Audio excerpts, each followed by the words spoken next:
Kamu jangan tertipu dengan kehidupan dunia. Makanya saya itu orang yang paling fanatik sujud. Soalnya kalau suwun jenengan sing sujud. Wes sujud salat lima waktu lah nikmati. Karena sekali kamu terbiasa mensifati dunia ini penting, nanti kamu akan lupa mensifati akhirat itu penting. Dan itu awal kamu tergelincir dari ansawa isabil, dari jalan yang benar. Makanya tadi pepatahnya orang sufi apa? An-nasu niyamun wa idza matu indah. Manusia itu tidur, kalau mati baru. Terus contoh kedua begini. Kenapa Allah begitu murka ketika orang tidak mengerti hak-haknya Allah? Bukan karena Allah anarkis atau keras, tidak. Memang secara akal pasti begitu. Saya sampai tak beda ini. Ya contoh gampang-gampang saja, tak wari logika. Kalau ada orang buta lewat kemudian nabrak tembok, karena apa? Karena buta kan? Buta itu maknanya apa? Tidak tahu. Akibat tidak tahu, nabrak tembok. Ya kan? Karena tidak tahu nabrak tembok, karena tidak tahu terjatuh di sungai, karena tidak tahu terjatuh di jurang. Sekarang juga sama. Orang karena tidak tahu pentingnya agama, tidak tahu pentingnya Allah, kemudian dia fokus ke duniawi. Akhirnya ya nabrak tembok. Natijanya sama enggak? Saya ulang lagi ya. Orang buta karena tidak tahu nabrak tembok. Orang fokus untuk perempuan cantik atau melihat apa, kemudian dia tidak tahu depannya juga nabrak. Untuk menjadi nabrak itu syaratnya tidak tahu apa tahu. Bisa dua-duanya. Tidak tahu ya sebabnya nabrak, fokus ke yang lain ya bisa. Maka tidak tahu ya sebab nabrak, fokus ke yang lain juga sebab nabrak. Nah mata kita, hati kita ini sudah dipenuhi hal-hal yang tidak penting, sehingga kita lupa dari hal yang penting. Kayak tadi kita mau minum kopi saja, fokus sampai meninggalkan anak main sampai jatuh. Berarti minum kopi sebenarnya tidak satu kebodohan, tapi ketika membiarkan anak kecil jatuh itu adalah kebodohan. Sebetulnya makan menikmati dunia itu tidak kebodohan, tapi ketika Anda melupakan Allah itu menjadi satu apa? Kebodohan. Ini disebut kamu jangan terlena oleh kehidupan apa? Dunia. Nah kenapa terlena? Itu kakean delok. Mulane Nabi itu ora tau delok dunia. Nabi, saya ini tak latih gitu di wali, tapi mukadimah. Kulon itu belum pernah delok. Saya pernah punya kakak wakil bupati, punya teman gubernur banyak tuh. Kalau delok susu ora wani, mergo kuwatir seneng. Nabi itu pernah, Nabi itu jenenge manusia, pernah lewat gitu. Kemudian tonggo-tonggone Nabi kebetulan pas pulang bawa unta-unta banyak. Itu Nabi melihat mungkin 0, sekian detik. Itu dilori pangeran. La tamuddanna ainaika ila ma matta'na bihi azwajam minhum zahratal hayatid. Jadi misalnya kayak Rogen misalnya dulu wong numpak Alphard pejabat ana sing bukakno. Enak aja nak jadi wong ngono iku. Kalimat itu direkam oleh Allah bahwa Mustafa pernah ngomong enake dadi wong iku numpak Alphard ana sing bukakno. Tapi kan tetap kirim. Sehingga nanti di akhirat kalimat itu direkam misalnya nanti ternyata yang numpak Alphard misalnya nyuwun sewu misalnya yang numpak Alphard tadi tetap di neraka, kamu ya ikut di neraka. Karena dia menikmati Alphard lali akhirat, kowe yo ngangen-angen kepengen seperti itu. Maka poinnya sama. Kalau mlebu neraka bareng. Terus ada orang sujud di musola, melarat sujud. Kowe gak pernah enake dadi wong iku. Padahal sujud itu yang menjadi orang masuk surga. Terus kowe ditakoki ning akhirat. Kowe tahu angen-angen dadi wong sujud mboten nate. Tapi kowe tahu angen-angen mewah nate. Yes, seneng ngono kira-kira gitu. Lha iku latara undal pas kowe roh ilmu yakin pas wae mlebu neraka. Lha iki mulane tak ajari dini kiat-kiat supaya kira mlebu. Makanya latih melihat dunia gue juga kesuwen. Misalnya di konco jadi pejabat. Kalau nanti di keluarga pejabat sampai sekarang pun saya sering punya teman. Buat nanti kalau melihat bahwa dia pejabat. Karena saya takut dosa. Saya melihat dia seorang mukmin yang sujud, yang sholat. Saya bodoh sekali kalau melihat dia pejabat. Karena itu tidak ada artinya di akhirat. Saya sampai sekarang yang saya melihat presiden orang yang mukmin, sehingga saya harus hormat. Saya melihat bupati orang yang mukmin, sehingga saya harus hormat. Melihat sampean ini wong sing mukmin, malah gue jalalan barang ini sudah mukmin plus. Jadi rasa tiga ekor tuh pinter gue jalalan. Jalalan budal bisa gaya bisa. Budal lu rano mana nih? Oh anu gak angger wong iso maca kitab kok. Jos lah. Jadi saya ulang lagi ya. Makanya saya itu nanti kalau sampean alim sudah kayak saya, itu pasti nggak kagum sama sahabat. Sahabat itu, apalagi Rasulullah ya tentu. Sahabat dulu aja yang gampang ditiru. Sayyidina Umar ketika ditusuk oleh siapa? Abu Lu'lu' siapa? Al-Majusi. Abu Lu'lu' itu seorang Majusi. Dan Umar itu orang pendendam. Dia orang pendendam. Tapi tentu karena dia orang baik, ya pendendamnya hal-hal yang baik. Coba kalau kamu ditusuk orang itu dendam nggak? Kira-kira sebagai manusia kan dendam. Itu tanyanya begini sama yang ya taruh sekarang orang dekatnya. Yang bunuh saya tadi siapa? Oh itu Abu Lu'lu' Al-Majusi, Hulamul Muhirah. Dia budaknya Muhirah. Majusi, iya ya Umar. Dia sudah mau mati. Itu ngetikan gini, sama siapa teksnya? Alhamdulillahilladzi lam yaj'al maniyati biyadi rajulin sajadalaka sajdah yuhajuni biya yaumal qiyamah. Ya Allah, terima kasih sekali ya Allah. Engkau mentakdirkan saya dibunuh oleh orang yang enggak pernah sujud. Kalau saja dia pernah sujud, maka dia berhak menuntut saya dengan sujudnya untuk masuk surga. Artinya gini, kalau dia ditusuk orang yang pernah sujud, misalnya Sayyidina Umar kok ditusuk oleh Ruhin, kemudian Umar Ruhin masuk neraka, aku tetap pedih Gusti. Isowai sujudnya dia menjadikan nggak berhak masuk neraka. Artinya Umar sangat hormatnya pada sujud itu, dia nggak berani. Jadi kira-kira kok Umar sujud kue, kok kira-kira rawani masuk anak kue mlebu neraka. Piye-piye di kekuatan sujud yang mempotensikan tetap dia masuk surga. Makanya dia seneng, dendamnya kesampaian. Syukur lah nak sing mateni aku ora tau sujud. Jadi tak patut nang neraka langsung gludeng ngono kira-kira gitu. Saking hormatnya ambek sing jenenge sujud. Tapi kita sekarang enggak. Rawong ning musala sujud. Ya jeneng wong nganggur. Otak kita ini sudah PKI lah kamu. PKI halus. PKI yang tanpa kartu, paham? Makanya Allah kalau muji sujud, enggak sampean tak latih supaya baca Quran yang benar. Kayak apa Allah bikin Ka'bah? Kayak apa mulianya Ka'bah? Itu dibikin Allah untuk apa? Lil akifina wa satusai warrukais sujud, dan untuk orang-orang rukuk dan sujud. Ketika Allah menurunkan rezeki di bumi dan di langit, itu perhitungannya Allah masih itu asli. Rabbana liyuqimus shalah faj'al afidatan minan nas tahwi ilaihim warzuqhum minas sama. Gusti, ben nak sujud ku kuat. Piye-piye menungso nak ramangan ra kuat. Nak is kuat di tenaga yo ben sujud. Liyuqimus shalah. Ketika Allah muji orang baik, atta ibunal abidunal hamidunas saihuna satruse arraqiunas sajid. Yang rukuk yang sujud.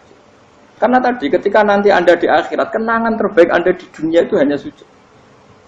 Liyane iku coba misalnya kene akhirat terus video disetel sih. Pas kongkoi-kongkoi ning perapatan. Bariku nglamonem disetel. Ben dadi pegawai negeri. Ngayal gajine sakmene, engko sakmene nggo wayo. Wan rekam kabeh. Oh ora sini-sini wong. Terus tokoh idola sing duwe wae sing tumpakane Alfa di sekretaris saya. Iku mbok nang utakem iku berpuluh-puluh tahun. Dan itu jumlahnya poinnya misalnya 100.000.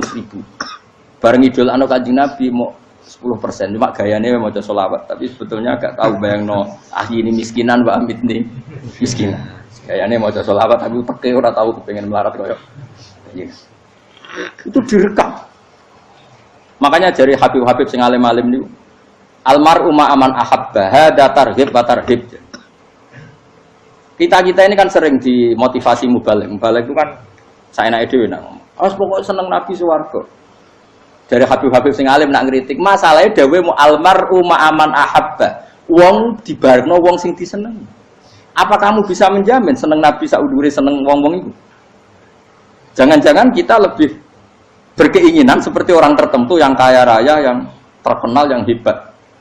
Meskipun kowe oleh sana muni seneng Kanjeng Nabi. Jangan-jangan status cinta kita terbukti ke orang itu. Iya toh, misalnya gambarnya pasang neng kamar, wah, partai, uang, kuasa. Terus, kue nyumbang masjid nyuwun sewu mau saya ketahui. Tapi bareng nyumbang untuk kemenangan orang itu 10 juta. Nyebut uang itu satu hari 100 kali. Nyebut Nabi bedak sholat. Warung dihitung, dipoling mbak malaikat. Disurvei buat dipoling orang-orang pokoknya. Dengan cara begini status senangnya orang ini ke siapa? Ya, ono pengajian sholawatan nyumbang 50.000, nanggo pemenangan 1 juta. diundang hayya ala sholah mlaku ngenteni komat. Tapi nak diundang acara kampanye teko ngarep sedurunge 2 jam misalnya. Baru sekian di polling, terus kadar cintamu ke siapa coba? Dari sekian indikator misal cara polling. Jangan-jangan diputuskan lebih seneng ke itu. Ya sudah almarhum aman. Apa? Makanya kata orang-orang alim almarhum apa? Orang itu terserang disenangi. Masalahnya kita tidak ada jaminan lebih seneng Nabi. Ya ora ono jaminan ya saya aman misalnya. Hitung dhewe-dhewe ora usah meneng terus kok wedi dosa wis kadung dosa iku wis kadung. Makanya Sufyan Ats-Tsauri itu dadi wali ku mangsa mergo ibadah akeh mboten. Sufyan Ats-Tsauri gurunya Imam Syafi'i dadi wali ku sederhana. Sama tak ceritane orang-orang jadi wali dengan cara yang sederhana. Tapi kan niru copy paste ya, artinya ora apa ya, KW lah. Kalau niru enggak apa-apa tapi KW kebaikan. Sufyan Ats-Tsauri itu ditanya, "Kenapa kamu sedekat itu sama Allah dan Anda keramat?" Jadi resepnya begini, Pak. Saya itu belum pernah ke masjid nunggu adzan. Paling enggak setengah jam, 1 jam sebelum adzan itu saya sudah ada ke masjid. Ditanya, "Kenapa begitu?" Ketoke kok kawula sing elek, moroe ngenteni diceluk. Wis ngerti nak waya yak ngono iku Allah nyeluk. Misale saya punya cah dalem atau saya punya karyawan, tiap jam 8 itu buka toko. Nah, bayangno itu juga. Saya punya karyawan tiap jam 8 tugasnya buka. Selalu buka tokonya ngenteni tak panggil. "Hen Rohen, toko buka." "Siap." Tapi besok ya ngono lagi. "Hen jam 8 buka." "Siap." Tiap hari gitu. Kira-kira kendaraan karyawan iku goblok apa sopan? Kira-kira enggak jawab deh. Goblok kritik terus kowe gitu. Nah, Sufyan Ats-Tsauri tidak mau gitu. Wis ngerti nek Allah ya mono wayahe manggil. Dadi ya kerja malu wis ning kono. Dadi nek Allah hayya ala sholah pun Gusti. Hayya ala sholah pun penting mriki. Iku sudah dadi wali. Oh, iku saya buat tiru tapi KW lho. Enggak masalah, tapi ini kan resep napa? Lho mangkel lo gak kira-kira. Ana karyawan tiap jam 8 kon buka toko. Selalu marane ngenteni di panggil. Jadi wali dulu tuh punya cara muamalah sama Allah tuh luar biasa. Ya ora usah mbok tiru terus kemen dadi wali wis ra iso kadung salah. Biasa wae. Aku lah nganti saiki ya biasa wae. Aku mau masjid ngenteni mek kumat ya biasa wae. Tapi aku kan iso dadi wali lewat jalur liya lah aku ya. Jalurku kan akeh. Mulang ya mari wali, sabar ning coba ya mari wali. Jane ana jalur fikir ya mari wali kan. Tapi kan loro, fikir loro. Jadi Imam Adil ya wali, di bojo judes itu wali, masyhur. Ana wali ku barokah di bojo judes. Iki ya jalur dadi wali. Wah, lebih ngeri lagi. Ngeri tenan, antine akhirat dijak wedi. Jadi anak jote wae kan. Para suami takut istri silakan baris sing wis baris sing wedok. Pak rene lho tetep moro-moro. Wong wedi bojo kegawangan ini akhirat bahaya, you know. Yes. Bahaya wedi bojo nganti kegawan apa? Teng akhirat. Masyhur jadi cerita-cerita wali wis. Biasa ulang lagi ya. Latih, meskipun dari kecil latih. Makanya kamu tahu kenapa Quran itu kalau ngendikan sujud kayak gitu spesial. Balillah fa'bud wa kum minas syakirin. Jadi meskipun kita di dunia umumnya orang saya makan, saya minum. Saya juga punya istri, punya keluarga, punya apa. Tapi saya belum pernah melihat anak saya itu sebagai anak saya. Saya kalau melihat anak saya ini teman sujud saya, nanti yang meneruskan sujud saya. Saya tenan kulon bolak-balik ditanya istri saya dan agak-agak marah. Gus Pak, kenapa kamu hormat sama anak sampai gitu? Kalau nanti manja gimana? Kalau terlalu manja, saya bilang itu udah anak saya. Itu nanti yang meneruskan sujud saya, meneruskan rukuk saya. Saya nanti pasti mati dan saya butuh di bumi selalu ada yang sujud sama Allah. Dan itu yang paling dalam otoritas saya itu anak saya. Orang lain itu enggak dalam otoritas saya. Jika kita melihat anak itu ini penerus sujud saya, penerus rukuk saya. Kita enggak sudah duniawi sekali. Rumah tanah, anak tua ben di rumah. Kapitalistik. PKI lah pikirannya yang ngono, Cina yang ngono. Wong fasek-fasek ning dalan yang ngono. Kowe nggawa jalalan ngalor itu percaya ngono. Jadi dulu itu kalau para nabi donga fahab li milladunka waliya yarithuni wa yarithu min ahli Yakub, seorang turunan yang meneruskan tradisi sujud, tradisi. Sehingga ulama-ulama dulu kalau dongakno anake ya min ahli sujud, wa min ahli Quran, wa min ahli sunnah napa? Enggak apa-apa kowe seneng donya gak apa-apa. Ora usah tak warai wis seneng dhisik. Paham? Dadi iki ora usah. Ora usah cara Gus Bak ra apa-apa. Ora usah tak arani ra apa-apa wis mbok lakoni. Makanya pulau suwun sangat. Sujud itu luar biasa. Nanti kamu di akhirat, kenangan terbaik Anda di dunia adalah pernah apa? Sujud. Bayangkan kalau itu jadi orientasi Anda. Anda berpolitik, cek melok partai Gerindra, cek Golkar, cek PDI supaya jadi penyuara sujud tidak dilarang di Indonesia karena umat Islam mayoritas. Saking mayoritasnya sampai pejabat rasolatnya rawani.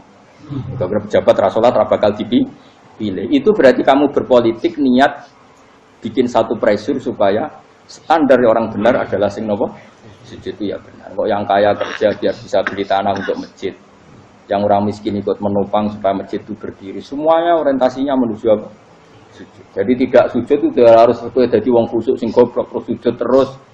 Tahu-tahu negara dikuasai komunis misalnya, terus akhirnya sujud gila.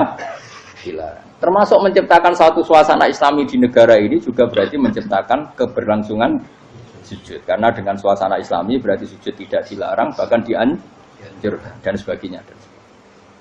Ini penting saya katakan karena kalau tidak diingatkan ruwet. Nabi itu pernah punya anak dalam. Anak dalam itu setelah mau boyong terus santri itu ditanya, kamu minta apa sama saya? Ya Rasulullah kasih waktu 1-2 hari mau saya pikir.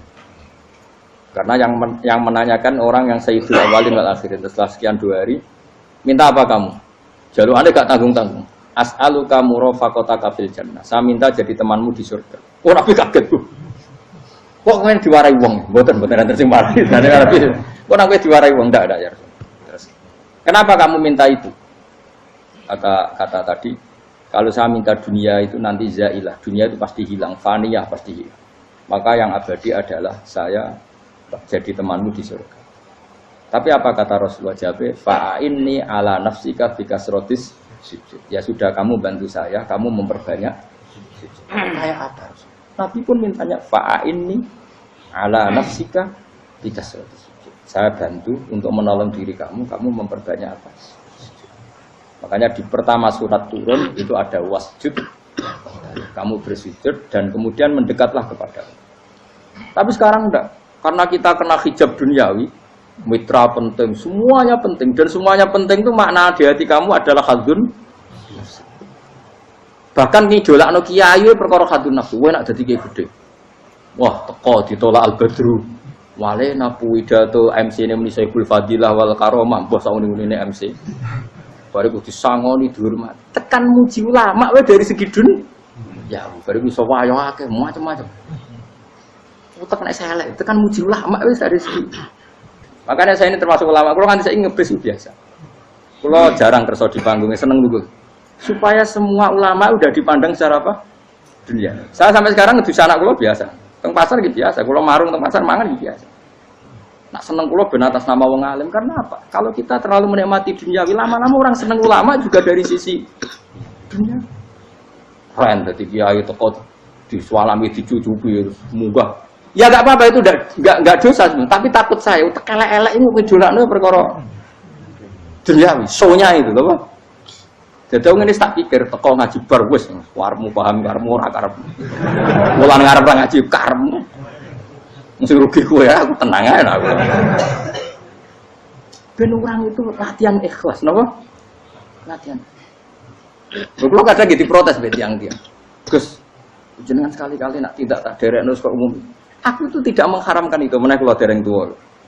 Dereng haji malah turu, topa meneh. Dalane ra roh dereng kiai malah ngel-ngel wong. Rukin tahu tak kendaraan ning kota, tak kon sepeda motor kan terno ning gone Malibu. Dalane ora roh malah yo neraka. Lha kan dalan akhirat ora roh donya ora roh. Lah tak kowe wong iso urip. Dalan dunia ora roh, dalan akhirat ora mbok roh iku apa. Repot. Jadi kenapa saya tidak mau, bukannya menolak. Saya senang kalau kiai-kiai terhormat, senang sekali. Saya senang kalau ada ulama dihormati karena supaya jadi tradisi ulama itu terhormat.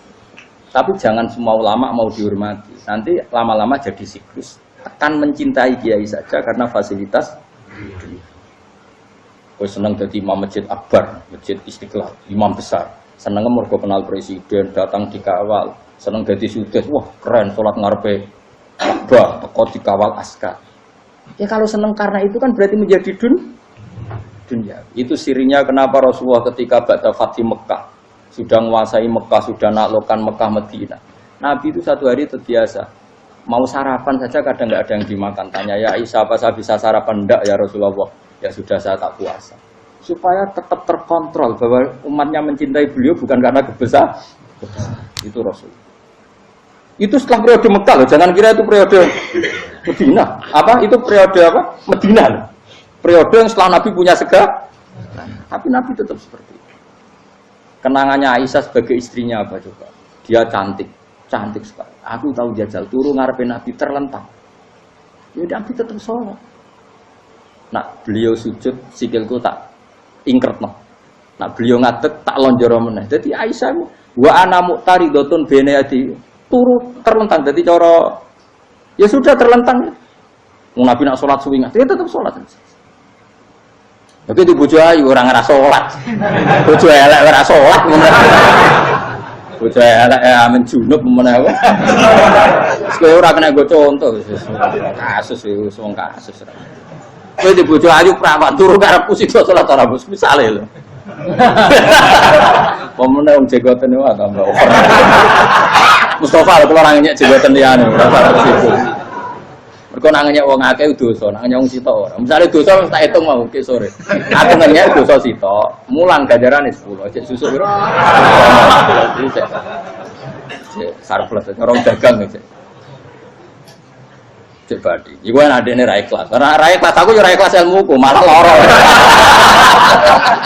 Malah rokok ping 13 sebenarnya. Makanya ini dipikir ya, saya ulang lagi harus dipikir secara matang-matang bahwa kita tidak boleh terlena oleh kehidupan dunia. Menjadi bodoh kan Anda minum teh, kemudian anak Anda jatuh di pinggir Anda. Paham ya? Nah sekarang menyangkut mukjizat. Ini masih tentang ayat ini, nanti sampean tahu logikanya. Tak bedain, tidak jawab satu-satu aja. Karena iman sarannya harus tahu. Fa'lam, fa'lam itu tahu. Fa'lam annahu la ilaha. Ketika sekarang telur, saya memberitahu misalnya, Hen, telur ini udah dipitik, cara kowe mungkin tor. Ayo jawab satu-satu. Mungkin kan? Tapi pertanyaannya, saat telur menjadi pitik kemudian mungkin, dan ayam ini bisa terbang, bisa selingkuh, bisa punya anak turun, itu menjadi mungkin itu kan kamu pun tidak ikut menciptakan. Ikut nggak kamu menciptakan telur menjadi ayam? Tidak kan? Kan di luar kudrah kamu, di luar kemampuan kamu. Tapi kamu bilang itu mungkin. Ada onta yang buting, yang sudah hamil sudah. Kamu bilang nanti onta ini mau punya anak dan anaknya nanti bisa jalan seperti induknya. Kamu katakan apa? Mungkin. Tapi saat Anda katakan mungkin, Anda ikut menciptakan enggak? Enggak kan? Tetap itu kudrahnya Allah. Tetap itu. Maka para nabi itu tidak tahu bedanya antara onta yang keluar dari indukannya dan keluar dari batu. Itu syaratnya jadi nabi, syaratnya jadi wali. Nah, saya kira ono nabi. Makanya Nabi Soleh ditakoki, bukti nak kudrahe pangeran ubi. Lah kamu minta apa kata Nabi Soleh? Silahkan ada unta keluar dari batu itu. Nabi Soleh bisa. Ya tenan terus unta keluar dari batu. Terus kaumnya gawo. Wah kok hebat tenan unta metu kok batu. Jare Nabi Soleh, ya padha karo unta lahir kok indukane. Bedane apa? Ya beda. Lah bedane apa? Metu kok watu kok ya ora melok gawe. Metu kok indukane ya kowe ora melok gawe. Bedane apa? Tapi tekemu kena hijab, kamu niku ana bedane. Cara nabi-nabi ora roh bedane. Lah kula termasuk warasatul anbiya ya ora roh bedane cara. Waras utek kula niku waras. Lho lha yo misale kowe cara iman seperti itu yakin dadi wali. Wes sama amatir-amatir lah wali swasta lah. Pokoke wis dadi wali. Jadi manusia itu lucu, sesuatu yang dia pun tidak bisa. Iku sok bedakno. Kalau telur menjadi ayam mungkin. Sapi keluar dari indukan mungkin, biji padi menjadi padi besar mungkin, tapi nak watu kok jadi biji padi mukhal. Lu saat yang dikatakan mungkin itu apakah manusia ikut memberi? Tidak kan? Ikut menciptakan? Harusnya kan dia bilang, yo aku menyaksikan itu karena ada kekuatan X yang menciptakan itu. Harusnya dia kalau mau konsisten kan, saya tidak bisa menciptakan telur jadi ayam, tapi ada kekuatan lain yang menciptakan. Dan saya tidak bisa. Jadi telur keluar dari ayam ya kita tidak bisa menciptakan.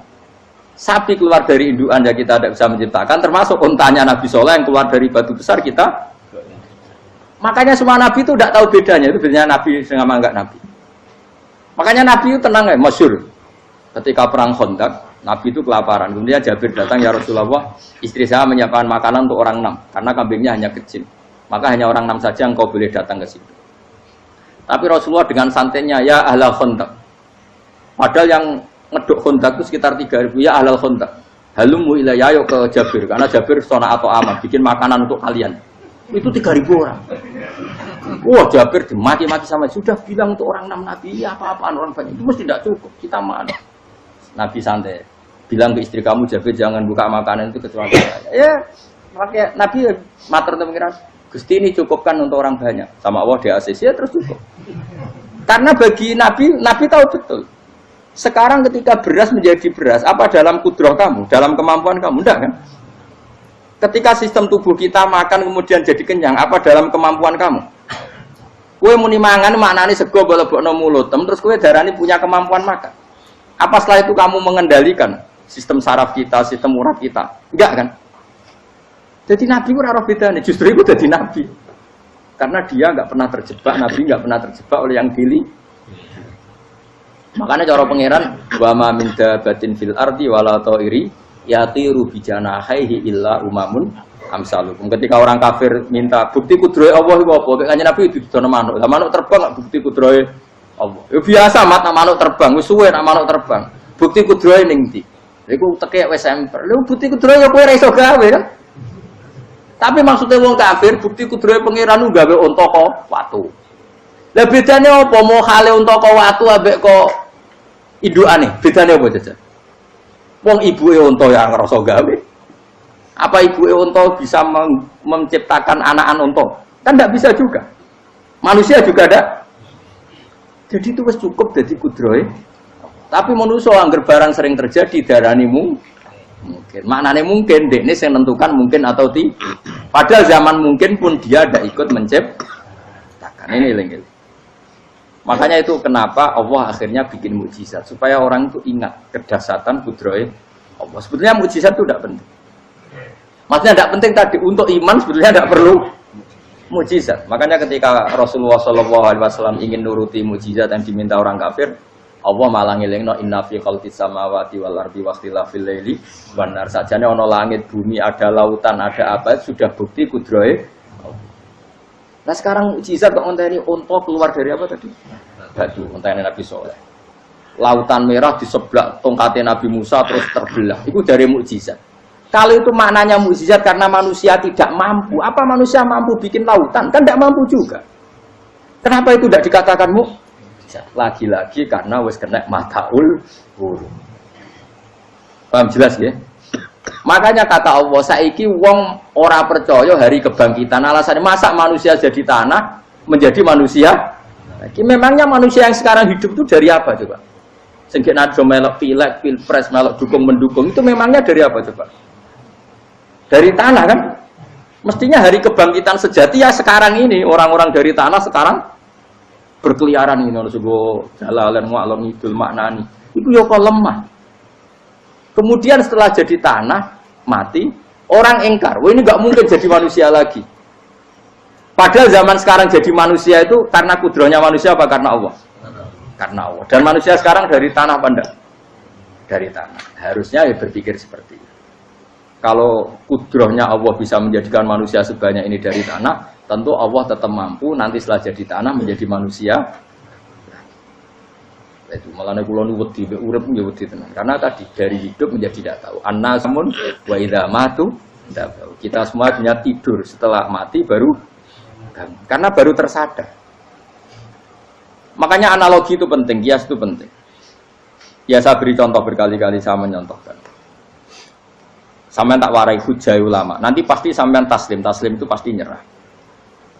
Kalau kamu disebut jeleknya oleh orang lain, kamu mangkel enggak? Mangkel kan? Itu Imam Ghazali gini, kamu tak kasih resep supaya kalau ada orang mengingatkan kejelekan kamu itu tidak mangkel. Apa itu resepnya? Misalnya gini, di baju saya ini, inna fi thawbika akroban wa hayatan. Di baju kamu itu ada kalajengking yang berbisa. atau ada ular yang berbisa. Ada orang mengingatkan itu. Kamu terima kasih apa enggak? Terima kasih. Karena ada sesuatu yang bahaya di diri kamu, diingatkan. Dan karena diingatkan itu Anda terus bisa menghilangkan sesuatu yang bahaya tadi. Sekarang kamu punya sifat hasud, sifat dengki, sifat riya, sifat-sifat yang buruk. Itu sesuatu yang mencelakakan kamu di akhirat. Kemudian ada orang mengingatkan itu, harusnya kan kamu matur nuwun karena sifat yang buruk kamu diingatkan, kemudian kamu berusaha Wong diingatkan ada kala jengking yang hanya madorot di badan kamu saja kamu terima kasih. Ini diingatkan ada hasud dengki yang madorotnya dunia akhir, kamu tidak terima kasih. Jadi itu ulama dulu. Jadi kalau bikin hujah itu gampang sekali. Jika ulama dulu kalau berdebat kemudian diingatkan temannya, kalau dia salah misalnya, itu ya tenang saja. Karena mereka cukup punya akal, punya analogi untuk nganggap itu biasa. Kayak diingatkan ada kala jengking di tubuh kamu. Kamu matur nuwun enggak sama yang ingatkan? Tadi saya ngaji sore, ngaji di sini cerita. Kila itu Imam Ahmad. Itu mudah mereka iman sama Allah dan Rasul. Maka yu'minu billahi wal yaumil akhir falyukrim apa? Jaru. Kalau kamu iman sama Allah dan Rasul maka muliakan tetangga. Itu ada seorang ulama dipanggil tetangganya, ayo ke rumah saya. Setelah sampai, dah pulang saya tidak jadi butuh. Sampai di rumahnya dipanggil lagi. Ke situ lagi, dah pulang lagi saya sampai 3 kali. Itu si ulamanya senyum-senyum santai. Ketika pemuda tadi insaf dan minta maaf, kenapa Pak Ulama kamu kok tenang saja? Jawabannya enggak. Kata Rasulullah, saya disuruh hormat tetangga. Saya senang sekali bisa melakukan perintah Rasulullah. Jadi saya nurut kamu itu tidak ada urusannya dengan kamu karena perintahnya Rasulullah. Nangis pemuda tadi. Kalau kita kan enggak, gengsi dong, giambar. Ini kan kita gayanya mulai sunnah Rasul, tapi utek itu jihadun nafs. Nah kalau kamu sudah gitu, tak daftar udah jadi wali, mbok KPU-ne oleh nyetujui mbok kapan roh nanti. Daftar. Saya ulang lagi, jadi kamu harus terbiasa dengan kias yang diajarkan Quran ya. Jadi ketika bibijian jadi pohon besar, itu pun kamu katakan mungkin. Padahal ketika kamu katakan mungkin, kamu pun tidak ikut menumbuhkan bibijian jadi pohon asam yang besar. Itu menunjukkan kudrohnya Allah.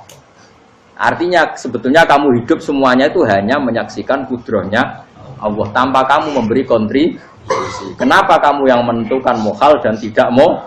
Harusnya mau taslim menyerahkan diri nak kabeh mau nyekseni kekuasaane Allah. Itu sing dimaksud Quran apa ya tanazzalul amru bainahunna lita'lamu annallaha ala kulli syai'in qadir wa annallaha qad ahata bi kulli syai'in ilma. Alam raya dibikin variasi kayak gini mau tujuannya Allah supaya kalian menyaksikan kemampuannya. Warna jelas ya. Makanya ketika ada pangeran, ketika bumi yang sudah mati tak hidupkan dengan hujan, begitulah kadzalikan nusyur. Ya kira-kira seperti itu proses sesuatu yang mati menjadi hidup lagi.